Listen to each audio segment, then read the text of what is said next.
बोलिए श्री खेरप सरकार की जय जयकार हो। बोलिए श्री सिद्ध बाबा महाराज की जय जयकार हो। बोलिए श्री मनसला मैया की जय जयकार हो। बोलिए श्री सरस्वती मैया की जय जयकार हो। बोलिए श्री वाल्मीकि जी महाराज की जय जयकार हो। बोलिए श्री गोस्वामी तुलसीदास जी महाराज की जय जयकार हो। बोलिए श्री हनुमान जी महाराज की जय जयकार हो। बोलिए भक्त और भगवान की जय जयकार हो। बोलिए श्री रामायण महारानी जी की जय जयकार हो। चलते हैं नित्य प्रतिदिन की तरह कथा की ओर। सभी भक्तजनों ने सर्वप्रथम तो सभी भक्तजनों को हमारी ओर से राम राम और परम पूज सतगुरुदेव भगवान की कृपा सभी भक्तों पर बरसे, उनका जीवन खुशहाल रहे और उनके जीवन की जय जयकार हो। अब चलते हैं कथा की ओर। सभी भक्तजनों ने कल की कथा में श्रवण किया था कि महाराज हनुमान जी ने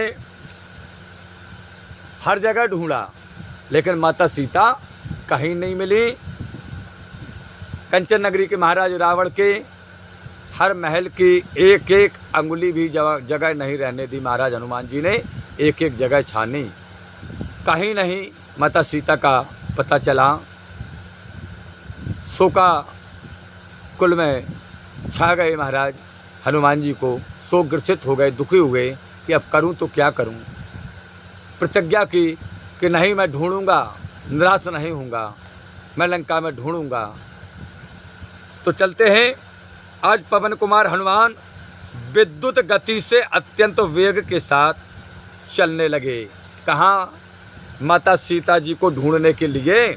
अब श्री हनुमान जी महाराज ने अपनी रफ्तार बढ़ाई, महाराज टॉप गियर डाल लिया। पवन कुमार हनुमान विद्युत गति से अत्यंत वेग के साथ चलने लगे और विमान से उतर करके महल के परकोटे पर आए। अब विमान से उतरे और महल के परकोटे पर आए और बड़े तेजी से महाराज इधर उधर घूमने लगे। हनुमान जी बड़ी तेजी से परकोटे पर खड़े हैं, वो चारों ओर इधर उधर बड़ी तेजी से वेग से हनुमान जी घूमने लगे। उन्होंने रावण के सभी घरों में चक्कर लगाया महाराज, बहुत फुर्ती में सभी घरों को निहारा और फिर भी उन्हें माता सीता का पता नहीं मिला। तब वे मन ही मन कहने लगे कि श्री रामचंद्र जी का प्रिय कार्य करने के लिए मैंने समस्त लंका को खोज डाला, पूरी लंका खोज डाली भगवान श्री रामचंद्र जी के कार्य के लिए।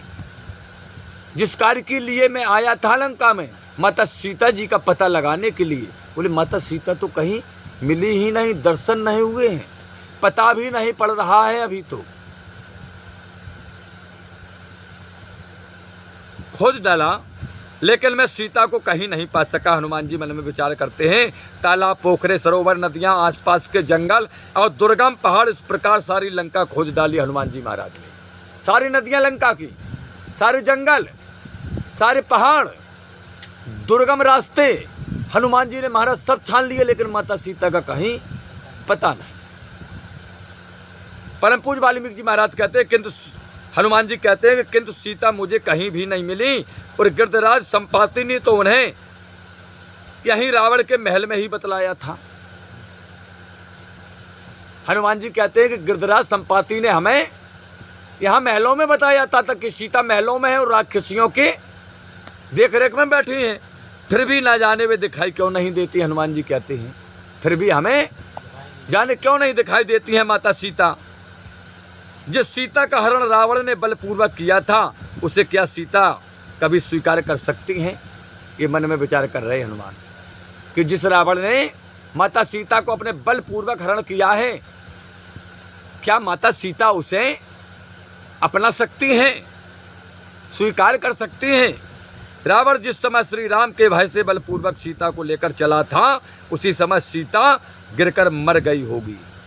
ये विचार किया हनुमान जी कि संपाति ने बताया था और यहाँ मिली नहीं, मैंने कोना कोना छान लिया, लंका की एक उंगली जगह नहीं बची। ऐसा लगता है कि जबरदस्ती रावण ने माता सीता का हरण किया और रास्ते में सीता विमान से गिर करके अपने प्राण को छोड़ दिया होगा। या हनुमान जी कहते यहाँ जिस समय रावण उन्हें समुद्र के ऊपर होकर के लाया होगा, समुद्र के ऊपर से लाया होगा और वे छटपटा कर समुद्र में गिर गई हों, अथवा अपने धर्म की रक्षा करने वाली उस तपस्विनी सीता को नीच रावण ही तो नहीं खा गया। हनुमान जी विचार करते कि ये नीच रावण तो नहीं खा गया मेरी माता सीता को। समुद्र के ऊपर से आ रही होंगी मेरी माता, और इसके भय से अपने सतीत्व को बचाने के लिए छटपटा कर हो सकता है कि समुद्र में तो नहीं कूद पड़ी माता। या बोले रावण की इन दुष्ट हृदय राक्षसी पत्नियों ने ही तो सीता को नहीं खा लिया। बोले ये रावण की दुष्ट जो रक्षिका हैं, बोले इन्होंने तो नहीं खा लिया माता सीता को, इन्हें तो मांस चाहिए। हनुमान जी कहते या हमें ऐसे लगता है कि जिस प्रकार तोते को पिंजरे में बंद कर दिया जाता है, उसी प्रकार किसी गुप्त गृह में रख करके उनका विशेष लाड़ दुलार तो नहीं किया जा रहा है। हनुमान जी कहते कि अगर इतने हमने अनुमान लगाए, अगर ये अनुमान हमारे गलत हैं, तो हमें लगता है कि जिस प्रकार तोते को पिंजरे में रख करके लाड़ दुलार किया जाता है, कहीं माता सीता को किसी गुप्त गृह में, गुप्त घर में रख करके लाड़ दुलार तो नहीं किया जा रहा है। हनुमान जी कहते किंतु कमल नयनी सीता रावण के बस में तो भला कैसे आ सकती हैं। बोले ना, सीता माता रावण के बस में आ ही नहीं सकती हैं, वह तो मार डाली गई या मर गई। हनुमान जी कहते हैं कि अगर नहीं दिख रही हैं और नहीं दिखेगी तो यह निश्चित है कि मार डाली गई हैं या माता सीता अपने आप मर गई हैं। परंतु हनुमान जी मन में विचार करते हैं कि यह बात रामचंद्र जी से कही जिस प्रकार जा सकती। बोले किस प्रकार कहेंगे हम राम जी से कि सीता को मार दिया गया या उन्होंने आत्महत्या कर ली। हनुमान जी कहते हैं हम किस मोह से और किस प्रकार भगवान श्री रामचंद्र जी से कहेंगे कि सीता नहीं मिली, सीता को रावण ने मार डाला या वो अपने आप मर गई हैं। परंतु हनुमान जी कहते हैं क्योंकि इसका कोई प्रमाण नहीं है हमारे पास सीता का मरने का या रावण के द्वारा मार डालने का, तो किस प्रकार कहेंगे हम भगवान से कि सीता को रावण ने मार डाला या सीता ने सतीत्व बचाने के लिए अपना प्राणांत कर लिया है। लेकिन इसका सबूत तो चाहिए। भगवान कहेंगे सबूत क्या है, तो हनुमान जी कहते सबूत नहीं है मेरे पास, किस प्रकार समझाएंगे कहेंगे राम जी से। हनुमान अब विचार करने लगे कि मेरे सामने यह एक विकट समस्या है, बहुत बड़ी समस्या आ गई, सामने खड़ी हो गई कि अब मैं आखिर करूं तो क्या करूं, क्या करूं मैं, मेरा दिमाग काम नहीं कर रहा। हनुमान जी कहते करूं तो क्या करूं, यदि मैं सीता जी को देखे बिना ही यहाँ से जाता हूँ तो फिर मेरा समस्त पुरुषार्थ ही व्यर्थ हुआ। बोले पूरी मेहनत पुरुषार्थ सब व्यर्थ हो जाएगा।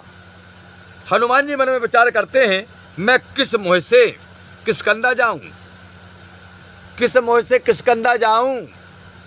यदि मैं बिना सीता का पता लगाए किसकंदा गया भी तो वहां पहुंचने पर मुझसे मिलकर मेरे साथी अन्य वानरपति सुग्रीव तथा दोनों भाई दशरथ कुमार क्या कहेंगे। और जब मैं यह अशुभ संवाद श्री रामचंद्र जी से कहूँगा कि सीता मुझे कहीं नहीं मिली, तो यह निश्चय है कि रामचंद्र अपने प्राणों का त्याग कर देंगे। हनुमान जी कहते हैं कि निश्चित है, ये हमारी आत्मा बोल रही है कि अगर मैंने जाकर के यह कह दिया कि माता सीता नहीं मिली, या तो रावण ने मार डाला या सीता ने अपना सतीत्व बचाने के लिए अपना शरीर का परित्याग कर दिया, तो यह निश्चित है कि भगवान श्री रामचंद्र जी अपने प्राणों का त्याग कर देंगे, शरीर को छोड़ देंगे। हनुमान जी मन में विचार करते हैं कि राम जी शरीर को तो त्याग देंगे और लक्ष्मण जी जो कि श्री रामचंद्र जी को बाणों से भी बढ़कर चाहते हैं, प्राणों से, लक्ष्मण क्या करेंगे। बोले लक्ष्मण जी है ना जो, बोले श्री राम जी को अपने प्राणों से बढ़कर चाहते हैं लक्ष्मण जी राम जी को, और राम जी ने अगर अपना शरीर त्याग कर दिया तो लक्ष्मण जी का क्या हाल होगा। राम उनके प्राण हैं लक्ष्मण जी के। हनुमान जी मन में विचार करते हैं जब वह राम का मरना सुनेंगे, कौन, लक्ष्मण जी, कि राम ने अपने प्राणों का त्याग कर दिया, तो वह भी कदाप जीवित नहीं रहेंगे। हनुमान जी कहते हैं, बोले लक्ष्मण जी अपने प्राणों का त्याग कर देंगे और इन दोनों भाइयों के प्राण त्यागने पर दोनों भाई भरत शत्रुघ्न भी नहीं बच सकेंगे। बोले राम लक्ष्मण ने अगर अपने प्राण त्याग दिए तो हनुमान जी मन में विचार करते हैं कि यह निश्चित है कि भरत शत्रुघ्न अयोध्या में अपने प्राणों का परित्याग कर देंगे, वह भी प्राण दे देंगे और पुत्रों को मृतक सैया पर पड़ा देख करके तीनों माताएं भी अपने शरीर को त्याग देंगे। हनुमान जी के मन में कितनी बड़ी कल्पना चल रही है कि अगर माता सीता का पता नहीं चला तो राम जी अपने शरीर का परित्याग कर देंगे, राम जी अपने परित्याग कर देंगे शरीर का, तो राम जी लक्ष्मण जी के प्राण हैं, लक्ष्मण भी अपने प्राणों का त्याग कर देंगे। और राम लक्ष्मण के प्राणों का जब त्याग की खबर अयोध्या में पहुंचेगी तो भरत शत्रुघ्न भी अपने प्राणों का त्याग कर देंगे। और जब सभी पुत्रों का प्राण त्याग सभी माताएं देखेंगी तो हनुमान जी कहते हैं कि सभी माताएं भी अपने प्राणों का परित्याग कर देंगी।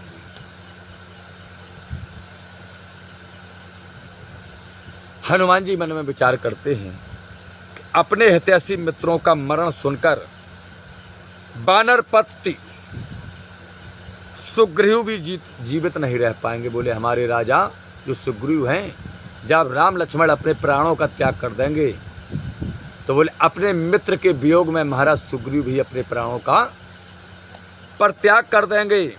उनके न रहने पर उनकी पत्नी रूपा भी अपने प्राणों का परित्याग कर देगी। अगर सुग्रीव महाराज ने प्राणों का परित्याग किया तो उनकी पत्नी जो है वो भी प्राणों का परित्याग कर देगी। तथा तारा भी सुग्रीव के मरने पर जीवित नहीं रहेगी। हनुमान जी मन में विचार करते हैं कि तारा भी जीवित नहीं रहेगी, क्योंकि वह तो पहले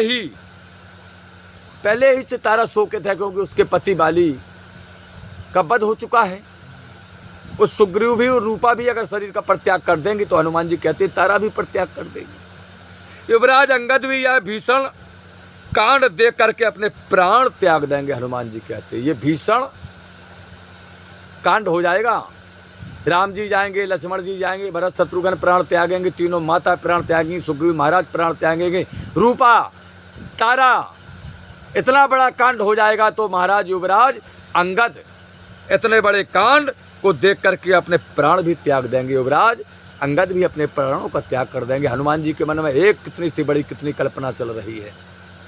हनुमान जी मन में विचार करते हैं कि यह वानर दल भी अपने स्वामी के दुख से दुखी होकर के प्राण का त्यागन कर देंगे। समस्त वानर जब मैं वहां लौट करके जाऊंगा, हनुमान जी मन में विचार करते हैं, तो वहां बड़ा ही भयानक दृश्य होगा। कितना बड़ा भयानक दृश्य होगा।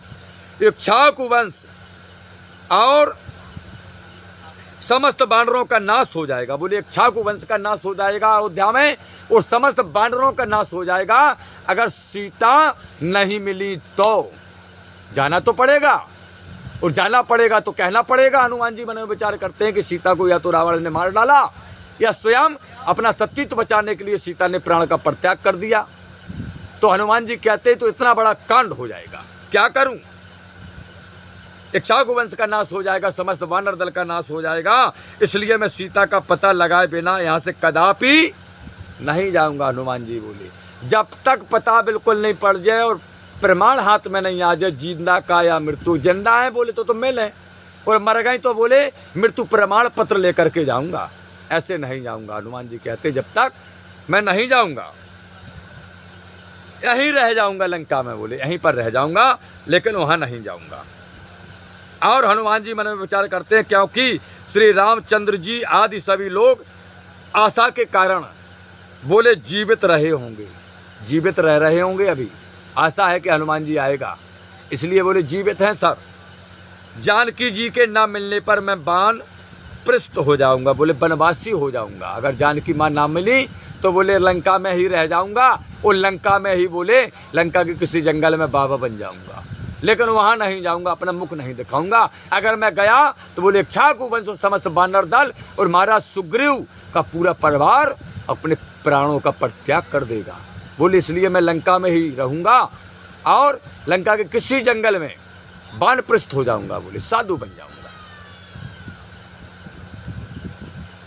हनुमान जी मन में विचार करते हैं कि और वृक्षों के नीचे निवास करूंगा, बोले वृक्षों के नीचे निवास करूंगा, अथवा प्राण त्याग के संकल्प से मैं अन्न जल छोड़ दूंगा, बोले किसी वृक्ष के नीचे निवास करूंगा और प्राणों का त्याग मैं करूंगा अपना, तो बोले अन्न जल छोड़ दूंगा, तो खुद ही खुद मर जाऊंगा। और उस समय मेरे शरीर को चील कौवे खा जाएंगे, हनुमान जी कहते हैं। बोले जब प्राणों का त्याग कर दूंगा अन्न जल छोड़ करके, तो बोले मेरे शरीर का भक्षण बोले चील और कौवे कर जाएंगे। हनुमान जी कहते हैं या बोले मैं जल समाधि ही ले लूंगा, बोले या जल समाधि ले लूंगा। इस प्रकार मेरे प्राण त्याग देना ऋषियों की दृष्टि में भी उचित ही होगा। अगर हम वानप्रस्थ लेकर के अपने प्राण त्यागेंगे तो बोले हमारी गिनती ऋषियों की दृष्टि में ही उचित होगी। बोले संत महात्मा ये कहेंगे सही किया है हनुमान जी ने, विद्वान पुरुष कहेंगे कि हनुमान जी ने सही किया, क्योंकि इतना बड़ा विनाश बचाने के लिए हनुमान जी ने अपना प्राणों का त्याग कर दिया। हनुमान जी कहते हैं अथवा मैं वृक्षों के नीचे रहने वाले तपस्वी हो जाऊंगा, अस्तु जो कुछ भी हो बिना सीता जी के देखे मैं यहाँ से कदापि नहीं जाऊंगा। बोले जो कुछ भी हो बिना सीता जी के दर्शन करे या जिंदा या मुर्दा का प्रमाण पत्र लिए मैं कदापि नहीं जाऊंगा। हनुमान जी मन में विचार करते हैं कि मैं सीता जी का पता न लगा सका तो मेरी कीर्ति नष्ट हो जाएगी। बोले अगर मैंने माता सीता का पता नहीं लगा पाया तो हमारी कीर्ति नष्ट हो जाएगी, अतः मैं सीता का पता लगा करके ही यहाँ से जा सकता हूँ, अन्यथा नहीं जाऊंगा।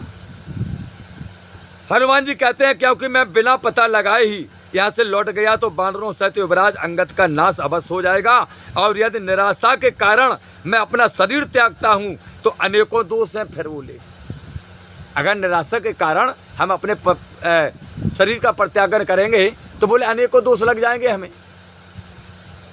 जीवित रहने पर जो मनुष्य अच्छे दिन देख ही लेता है, हनुमान जी कहते हैं कि जीवित रहने पर जो मनुष्य अच्छे दिन देख ही लेता है, इसलिए मैं अवश्य प्राण धारण रखूंगा। बोले अब हम मारे नहीं, बोले जिंदा रहें गुप्त में रहें, आगे देखेंगे फिर क्या होता है।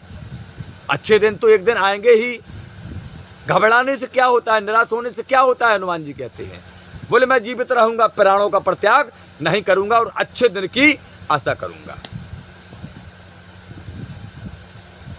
हनुमान जी कहते हैं कि धैर्य को धारण करूंगा, प्राण को धारण रखूंगा और जीवित रहने पर एक ना एक दिन सीता से भेंट अवश्य हो जाएगी हमारी। अगर जीवित रहे तो सीता माँ से जिंदा होंगी तो भेंट हो जाएगी, मर गई हुए तो बोले काहुओं ने जिंदा रहें चाहे हम मर जाएं तो जिंदा रहेंगे। इस प्रकार के अनेक तर्कपूर्ण विचार हनुमान के मन में उठने लगे।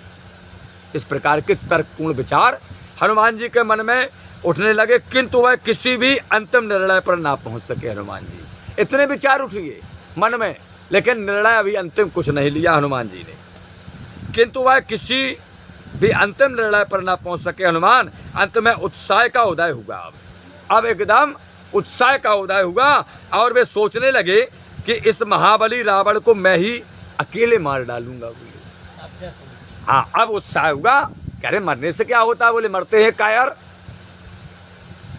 अगर जिंदा रहूंगा बोले तो एक ना एक दिन माता सीता से भेंट होगी। अगर माता सीता है हम मर जाए तो हो क्या रहा, बोले शायद माता सीता होंगी तो जरूर मिलेंगी, तो अच्छे दिन आएंगे हम उनको देखेंगे। तो हनुमान जी मन में विचार करते हैं, उत्साह हुआ, उत्साह का उदय हुआ और विचार करते हैं हनुमान जी कह रहे इस महाबली रावण को मैं ही अकेले मार डालूंगा, बोले और मारकर सीता हरण का बदला अकेले ले लूंगा। ये उत्साह हुआ, उत्साह का उदय हुआ हनुमान जी के अंदर। अब अथवा हनुमान जी कहते हैं इसे यहाँ से ले जाकर के श्री रामचंद्र जी को सौंप दूंगा रावण को। जिस प्रकार की बलिदान के लिए पशु ले जाया जाता, हनुमान जी कहते हैं ऐसे ले जाएंगे इस रावण को लंका से भगवान श्री रामचंद्र जी के लिए कि जैसे बलि की जब किसी पशु की बलि लगती है उस पशु को ले जाया जाता, बोले ऐसे बांध करके ले जाएंगे और अपने स्वामी श्री सीता राम जी महाराज के चरणों में बोले इसको डाल देंगे। इसी प्रकार सीता के न मिलने से चिंतित होकर के वे फिर सोचने लगे हनुमान जी अब कि जब तक मुझे यह स्वसनी सीता नहीं मिलती तब तक मैं लंकापुरी में उन्हें बार बार ढूंढता रहूँगा। बोले जब तक नहीं मिलेगी जब तक मैं ढूंढता रहूँगा लंकापुरी में। और यदि संपाति के कथन के अनुसार, हनुमान जी मन में विचार करते हैं कि जो संपाति ने कहा था, संपाति के कथन के अनुसार श्री रामचंद्र जी को इस स्थान पर ले आऊं तो वे सीता के न मिलने पर समस्त वानरों को नष्ट कर देंगे। बोले अगर मैं जाता हूं और राम जी से कहूँगा कि भगवान सीता नहीं मिली तुम चलो संगे, तो बोले सब वानरों को मार देंगे। इसलिए यही उचित है, हनुमान जी मन में विचार करते हैं कि मैं भोजन न करते हुए यहीं निवास करूंगा जिससे अन्य वानरों के प्राणों की रक्षा हो सके।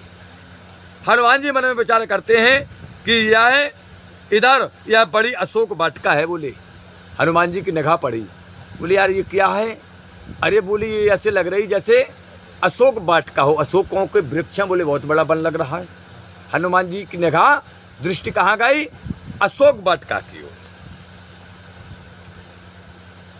हनुमान जी मन में विचार करते हैं, देखते हैं कि यह बड़ी अशोक वाटिका है, इसके वृक्ष भी बहुत बड़े बड़े हैं, इसे मैंने अभी तक नहीं देखा है। बोले पूरी लंका खोज लाई, बोले ढूंढ लाई, जल बंगल जंगल और नदियाँ नारे फलाना ढकाना बोले लंका के। बोले लेकिन जो अब अशोक वन हमने नहीं ढूंढा। बोले इसके वृक्ष बहुत सुंदर हैं, बड़े बड़े हैं। हनुमान जी कहते हैं कि जिस समय मैं इसमें प्रवेश करूंगा, किसमें? अशोक वाटिका में। जिस समय मैं प्रवेश करूंगा तो वायु और अश्विनी कुमार को नमस्कार करूंगा। बोले सर्वप्रथम किसको? वायुदेव को और अश्विनी कुमार को नमस्कार करूंगा, तब प्रवेश करूंगा। और राक्षसों पर विजय प्राप्त करके सीता रामचंद्र जी को उसी प्रकार भेंट करूंगा जिस प्रकार तपस्वियों को सिद्धि दी जाती है। इस प्रकार भेंट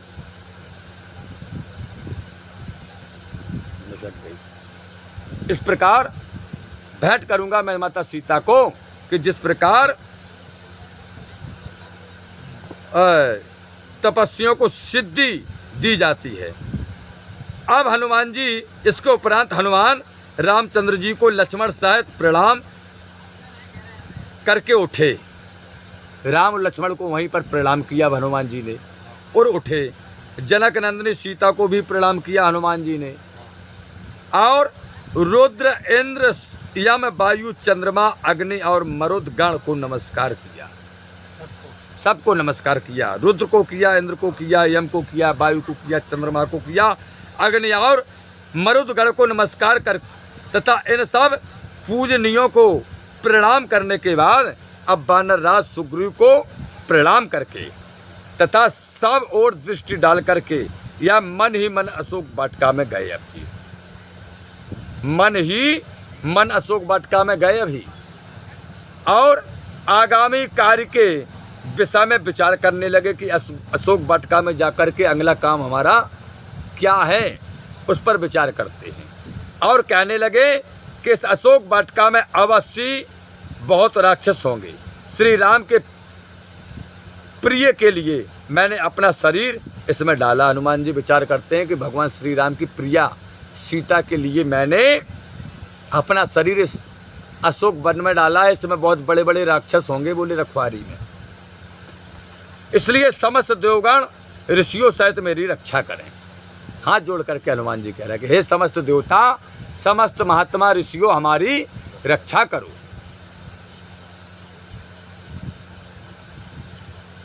और वायु शंभु और इंद्र मुझे सिद्धि दें। हनुमान जी ने कहा कि हे वायुदेव, हे भोले बाबा, हे इंद्र भगवान, हमें सिद्धि दें। इस प्रकार समस्त देवों से सिद्धि मांगते हुए हनुमान कहने लगे, यह क्षुद्र नीच और निर्दयी रावण बलात्कार से बेचारी सीता को हर लाया है। देवताओं से बात कर रहे हैं, मन ही मन हाथ जोड़ करके देवताओं से कह रहे हैं, ऋषियों से कह रहे हैं कि हे देवताओं, हे ऋषियों, ये क्षुद्र नीच रावण जबरदस्ती महारानी सीता का हरण कर लाया है। उस सुंदर मुस्कान वाली चंद्रमुखी सीता को मैं कब दर्शन करूंगा? देवताओं से कह रहे कि मैं उस सीता की कब दर्शन करूंगा। कुछ समय तक विचार करते रहने के पश्चात वीरवर हनुमान विमान से नीचे उतरे, फिर अत्यंत वेग के साथ वह अशोक वाटिका की 4 दीवारी पर चढ़ गए और अशोक वाटिका में कूद गए। महाराज वाटिका में पहुंच करके उन्होंने बसंत के समान विकसित वृक्षों को देखा। क्या देख रहे हैं वाटिका में? कि बसंत ऋतु के और बसंत के समान विकसित वृक्ष जो अत्यंत सुंदर पुष्पों से शोभायमान थे। बोले बहुत अच्छे अच्छे पुष्प हैं। उन वृक्षों में हनुमान जी ने वहाँ अनेक प्रकार के आम्र वृक्षों को देखा, यानी आम के वृक्ष देखे हनुमान जी। आम्र वृक्ष, आम के वृक्ष अतः कमनीय लताओं से आच्छादित इस आमों के वन को पार करके अब हनुमान जी वह अत्यंतर तीव्र गति से वाटिका के दूसरे किनारे तक जा पहुँचे। वन का जो आम का वन था उसको पार कर लिया। अब कहाँ पहुँचे? बोले अशोक वन के दूसरे किनारे पर। जिस प्रकार की बाण धनुष से छूटते ही तुरंत लक्ष्य स्थान पर जा पहुँचता है, महाराज वाल्मीकि जी कहते हैं वहाँ पहुँचकर उन्होंने सुनहरी तथा रौद्र वर्ण के वृक्षों को देखा जो कि बहुत ही सुंदर जान पड़ते थे। उन पर बैठे हुए पक्षी कलरव गान कर रहे थे। उस वाटिका में अनेकों कोकिल और मयूर अपनी मधुर ध्वनि से गा रही थी महाराज, और लोगों को आकर्षित कर रहे थे। अब हनुमान उस अद्भुत वाटिका में उधर उधर सीता जी की खोज करने लगे। अद्भुत है वह वाटिका, अशोक वाटिका। हनुमान जी इधर उधर माता सीता जी की खोज करने लगे। इस कारण वृक्षों पर सोए हुए पक्षी जाग गए। हनुमान जी के जो खोज कर रहे, सुबह की आहट मिली, रात में हैं, तो पक्षी जो वृक्षों पर थे वो जाग गए। तो क्या हुआ? बोले वो सब पक्षी उड़ उड़ कर इधर उधर जाने लगे। अब सब पक्षी उड़ने लगे अशोक वाटिका के। उनके पंखों की फड़फड़ाहट से निकली हुई वायु के कारण वृक्षों के पुष्प टूट टूट कर गिरने लगे। जो पक्षी उड़ रहे तो उनके पंखों से फड़फड़ाहट हो रही है, तो बोले उन वृक्षों के फूल जो हैं वो धरती पर गिरने लगे। हनुमान उन टूटे हुए पुष्पों से ढक से गए महाराज। इतने पुष्प गिरे कि हनुमान जी ढक गए और वह उन पुष्पों में पर्वत के समान दिखाई देने लगे। हनुमान जी ढक गए और इतने बड़े लग रहे जैसे पर्वत। राक्षस लोग इस भेष में हनुमान को देख करके समझने लगे कि बसंत राज स्वयं अपना रूप धारण करके अशोक वाटिका में आया हुआ है। राक्षसों ने समझा कि ये कौन है यार, तो राक्षसों ने कहा अरे स्वयं बसंत राज आए, बोले शरीर धारण करके बस वाटिका में घूमने। क्योंकि उनके रंगों के पुष्प उस वाटिका की भूमि में गिरे थे, जिनके कारण वहाँ की भूमि रंग बिरंगी साड़ी से सुशोभित एक अलंकृत स्त्री के समान जान पड़ती थी। पवनसुत हनुमान ने भी अपने अपार वेग से उन वृक्षों को हिलाया, जिसके कारण उन वृक्षों से भारी पुष्प वर्षा हुई। हनुमान जी ने वृक्षों को और अपने अपार बल से हिला दिया, जिससे जो लगे थे पुष्प वो भी गिर पड़े। साथ ही उनके फल भी वृक्षों से पृथक होकर के भूमि पर गिर पड़े। पुष्प तो गिरे, फूल तो गिरे सो गिरे, हनुमान जी के हलाए से जो कछु फल लगे थे बेऊ गिर पड़े। अब तो वह वृक्ष वस्त्रहीन मनुष्य के समान दिखाई देने लगे। अशोक वाटिका के जितने वृक्ष थे, अशोक के पेड़े और जो आम शाम के फल फूल के, बोले ऐसे लग रहा है सब कि जैसे कोई वस्त्रहीन मनुष्य खड़ा हो, नंगा मनुष्य खड़ा हो। पुष्प और फलों से रहत वृक्षों को पक्षियों ने त्याग दिया। फूल नहीं रहे, पत्ता नहीं रहे, फल नहीं रहे, तो क्या हुआ? पक्षियों ने अशोक वन को त्याग दिया। वह उड़कर और दूसरी किसी जगह चले गए। अब तो वाटिका सर्वथा श्रीहीन हो गई। फूलों से, पत्तों से, वृक्षों से, फलों से और तुम्हारे पक्षियों से, पक्षी भी कोई नहीं है, श्रीहीन हो गई। अशोक वाटिका की जितनी शोभा थी, श्रीहीन था, सब चला गया। उसकी दशा ठीक उसी प्रकार हो गई। वाल्मीकि जी महाराज कहते जिस प्रकार किसी सुंदरी के केस खुल करके बिखर गए हो, अशोक वाटिका इस प्रकार लग रही है कि जिस प्रकार कोई सुंदरी नारी स्त्री के केस बिखरे हों चारों ओर। ऐसे लग रही जैसे कि द्वापर में माता द्रौपदी का सीन हुआ था महाराज। राजसभा में माता द्रौपदी के बाल बिखरे थे महाराज। आज ऐसी ही दशा लंका की अशोक वाटिका में है महाराज।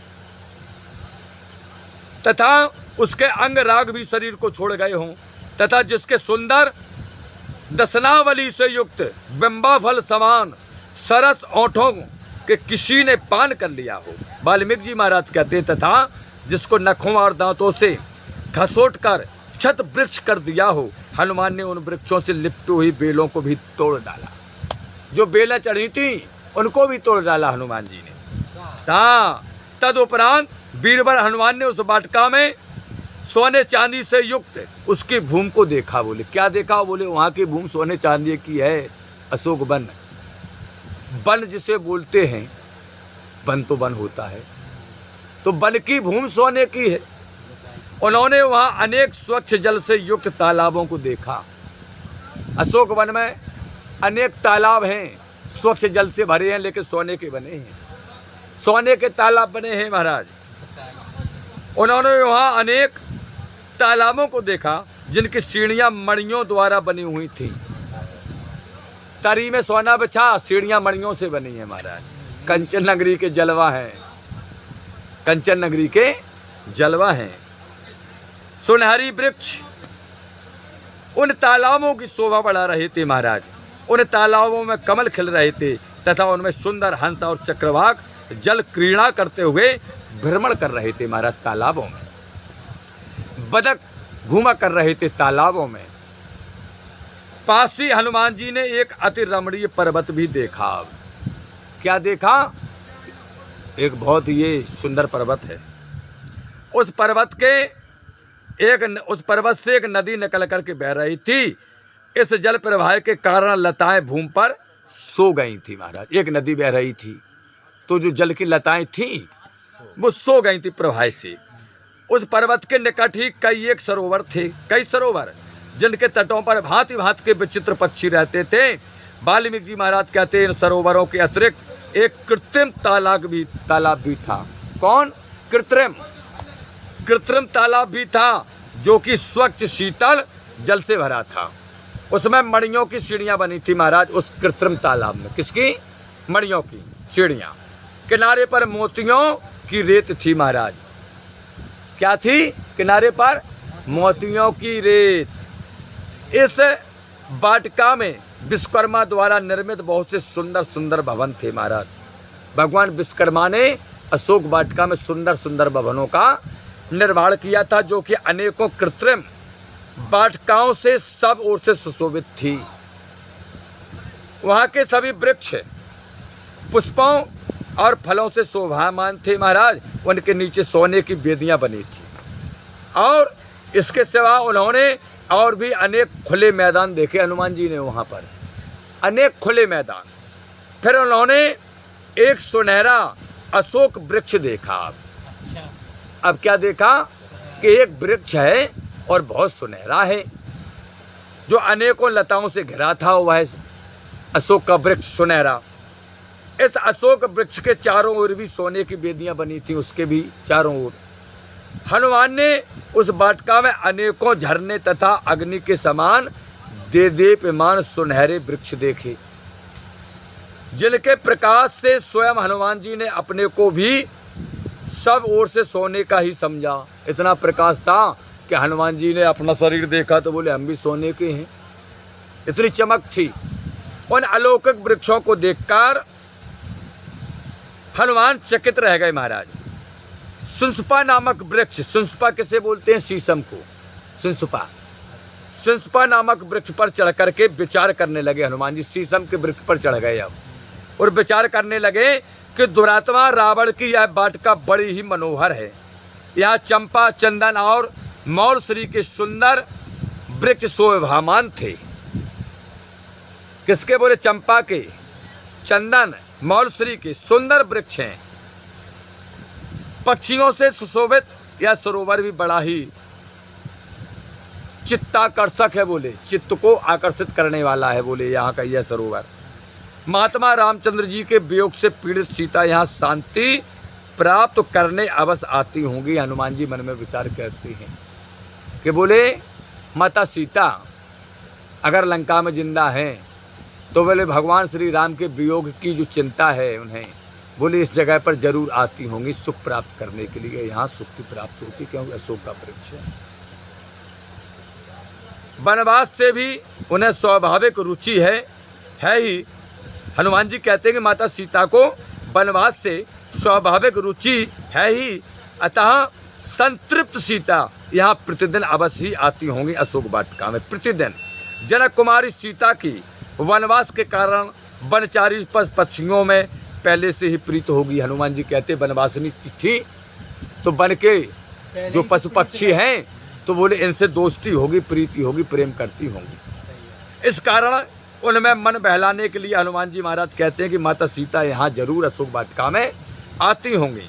अपना सायंकालीन नित्यकर्म करने के लिए इस स्वच्छ तोया नदी पर, कौन सी नदी है वहाँ?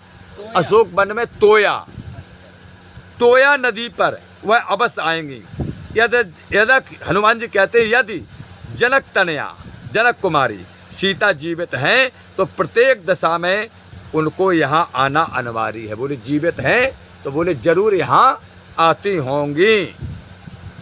हनुमान जी कहते हैं कि क्योंकि महात्मा श्री रामचंद्र जी की प्रिय पत्नी राजरानी सीता के लिए यह वाटिका सब प्रकार से अनुकूल है। बोले माता सीता के लिए सब प्रकार से अनुकूल है, अतः वह इस नदी पर अवश्य आएंगी। बोले तोया नदी पर अवश्य आएंगी माता सीता, जरूर आएंगी, हनुमान जी कहते हैं।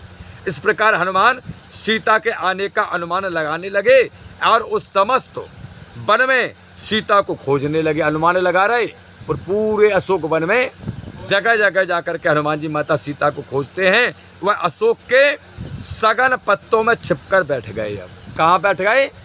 अशोक के जो वृक्ष हैं उनके घने सघन वृक्षों में छिप करके बैठ गए, पत्तों में, और सीता जी की प्रतीक्षा करने लगे कि मैया सीता आएंगी जरूर। इंतजार करने लगे, सारी वाटिका पर दृष्टि डालते रहे। बोले हनुमान जी ने क्या किया? सारी वाटिका पर अपनी दृष्टि डालते रहे। हाँ, अब क्या हुआ महाराज? अशोक वृक्ष पर बैठे हुए हनुमान नंदन वन के समान मनोहारिणी इस वाटिका को विहंगम दृष्टि से देखते रहे। किस दृष्टि से? विहंगम दृष्टि से। किसको? बोले अशोक वृक्ष पर बैठे हुए हनुमान इस नंदन वन के समान मनोहारिणी इस अशोक वाटिका को विहंगम दृष्टि से देखते रहे।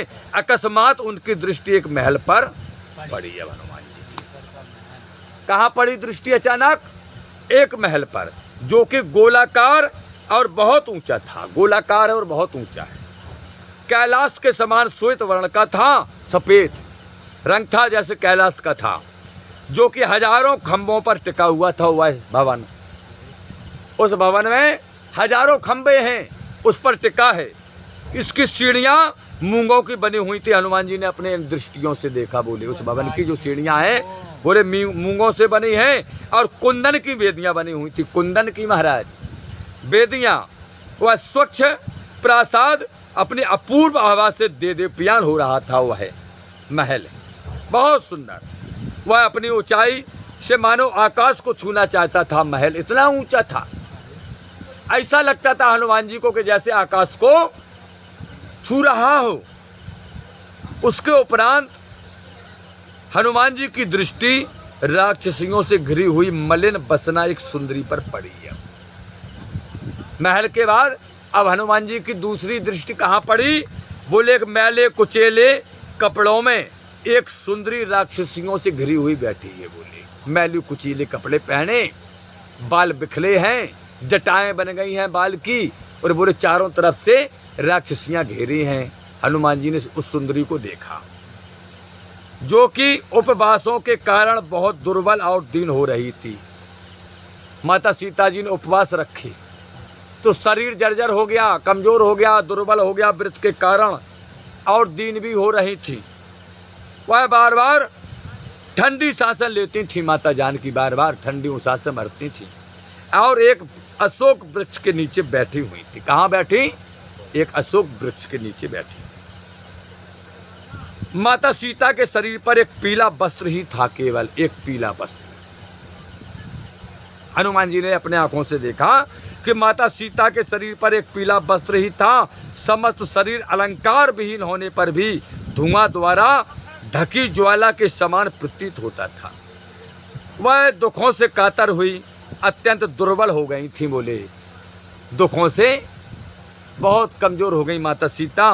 माता सीता का मुख आंसुओं से भरा था। हनुमान जी ने जब देखा तो माता सीता के मुख पर आंसुओं की धारा बह रही थी। वह शोक और चिंता से कातर दिखाई दे रही थी। हनुमान जी को ऐसा लगा कि जैसे माता शोक और चिंता में ग्रसित हों, दुख। हाँ, वृक्ष पर पत्तों पर छिपे हैं और माता सीता नीचे अशोक के वृक्ष के नीचे बैठी हैं, राक्षसियाँ घेरी हैं, वहीं से देख रहे हैं।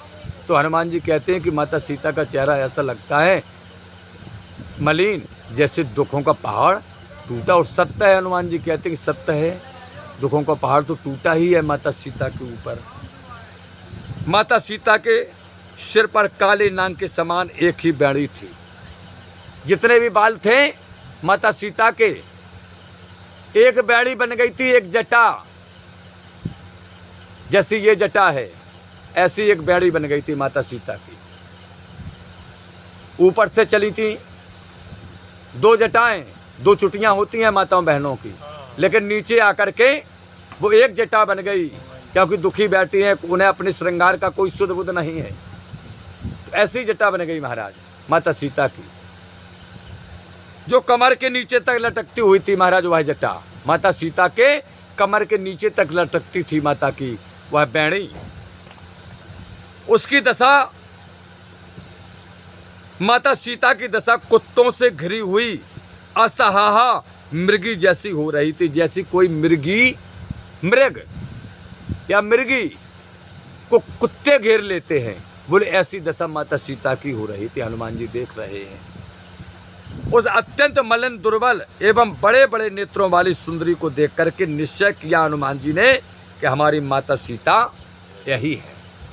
निश्चय कर लिया। इच्छा के अनुसार रूप धारण करने वाले हनुमान वाल्मीकि जी महाराज कहते हैं कि इच्छा के अनुसार रूप धारण करने वाला राक्षस राज रावण जिस स्त्री को हर कर ले जा रहा था और उस समय उसका जैसा रूप देखा था, बिल्कुल वैसा ही रूप इस देवी का है।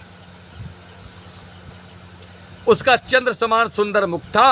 अपनी कांति से वह दिशाओं को दे पियान कर रही थी। हनुमान जी कह रहे कि जब हम वहाँ किष्किंधा पहाड़ पर बैठे थे महाराज सुग्रीव के साथ, तो जब रावण जिस सुंदरी को ले जा रहा था, जिस सुंदरी ने वो वस्त्र डाले थे, तो बोले मैंने देखा था, अब समझ में आ रहा कि यही सुंदरी थी, वह है, यही है माता जानकी। हनुमान ने देखा था किष्किंधा पर, जब विमान लेकर के जा रहा था रावण, विमान में माता सीता सुग्रीव के साथ बैठे थे, हनुमान जी और जामवंत वगैरह सब, तो वहाँ डाले थे वस्त्र, तब इन सब ने देखा था माता सीता को। तो हनुमान जी को अब याद आ रही है कि जिस समय यह राक्षस राज रावण इस सुंदरी को किष्किंधा के ऊपर से ले जा रहा था, तब मैंने देखा था। अब समझ में आया कि वह सुंदरी यही है, तो यही माता सीता है। इंद्र नीलमणि के आभूषणों के कारण इसका गला नीला जान पड़ता था। बोले जब हमने देखा था, बोले जब इनके गले में सब था तो बोले नीला जान पड़ता था। ओंठ बिंबा भर के समान रक्त वर्ण के थे। बोले हनुमान जी कहते हैं उसका कटिभाग तथा चरण बड़े ही सुंदर थे। कमल शरीर के बड़े बड़े नयन थे।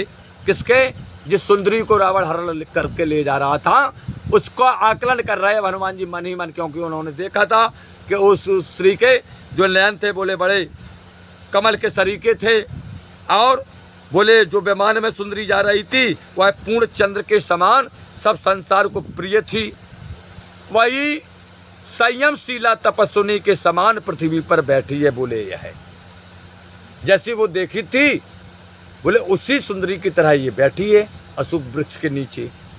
शोकातर होने के कारण इसकी शोभा नष्ट हो गई। हनुमान जी कह रहे कि वो तो तत्काल का केस था, अब बहुत दिन हो गए, तो बोले शोक में रही, इसलिए इनकी शोभा जो थी बोले वो नष्ट हो गई। जिस प्रकार व्याकरण के नियम से रहित तो वाक्य का अर्थ दुर्बोध हो जाता है, हनुमान जी कहते हैं उसी प्रकार आभूषण विहीन मलिन बसना सीता को हनुमान ने बड़ी कठिनता से पहचाना। जब देखा, जब वस्त्र थे, आभूषण थे, सुंदरता थी, सब कुछ था, तब अब ना वस्त्र है, ना आभूषण है, ना वो सुंदरता है, तो बोले कैसे? बोले जैसे व्याकरण के नियम से रहे तो वाक्य का अर्थ दुर्बोध हो जाता है, उसी प्रकार आभूषण विहीन मलिन वासना सीता को हनुमान ने बड़ी कठिनाई से पहचाना। वाल्मीकि जी महाराज कहते हैं बड़ी कठिनाई से। भगवान श्री रामचंद्र जी ने सीता जी के अंगों में जिन जिन आभूषणों की चर्चा की थी वह सब उन्होंने अब देखे। उन्होंने सीता के कर्णफूल देखे जिन्हें सीता पहने हुए थी मौका पर, कानों के फूल। हनुमान जी जब सुग्रीव महाराज ने वो आभूषण दिए तो राम जी ने कहा कि महाराज सुग्रीव, बोले हाँ। बोले अब कानों के कुंडल वगैरह, बोले तो ये पहने होंगी वो। तो राम जी ने बताया था, बोले कुंडल ऐसे हैं उनके। तो हनुमान जी कहते हैं कि जैसे राम जी ने कुंडल बताए थे ऐसा लग रहा है कि यह सुंदरी वैसे ही कुंडल पहने हुए हैं। हनुमान जी मन में विचार करते हैं कि मण जटे तो आभूषण जो वह हाथों में पहने थी मैल के कारण काले पड़ गए। बोले स्नान भी नहीं किए हैं, बोले तो बोले काले पड़ गए। वह कंगन जो आभूषण सीता ने ऋषमुख पर्वत पर गिराए थे, कहाँ? ऋषमुख पर्वत पर बैठे थे सुग्रीव के साथ, वहां गिराए थे। इस समय वह उन्हें नहीं पहने थी।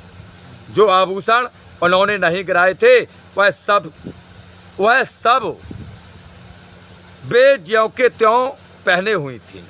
ऋषमुख पर्वत पर सीता जी द्वारा गिराए गए वस्त्र और आभूषण हमने देखे थे। हनुमान जी कहते वह इन्हीं के गिराए हुए थे।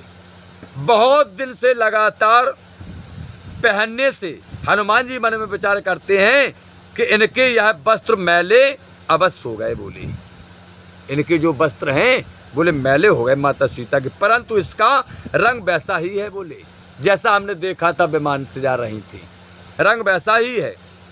हनुमान जी मन में विचार करते हैं कि जैसा कि पर्वत पर गिराए वस्त्रों का था, इस सोने कैसे अंगों वाली देवी अवश्य ही श्री रामचंद्र जी की प्रियतमा पत्नी ही है। हनुमान जी कहते हैं बोले ये सीता है, इस देवी का जैसा रूप है श्री रामचंद्र जी का भी वैसा ही रूप है। हनुमान जी कहते बोले जैसे इस देवी का रूप है ऐसे श्री रामचंद्र जी का रूप है, और श्री राम की जैसी मधुरमा भी इनमें है। बोले जैसे श्री राम जी में मधुरमा है, बोले ऐसी सुंदरी में मधुरमा है।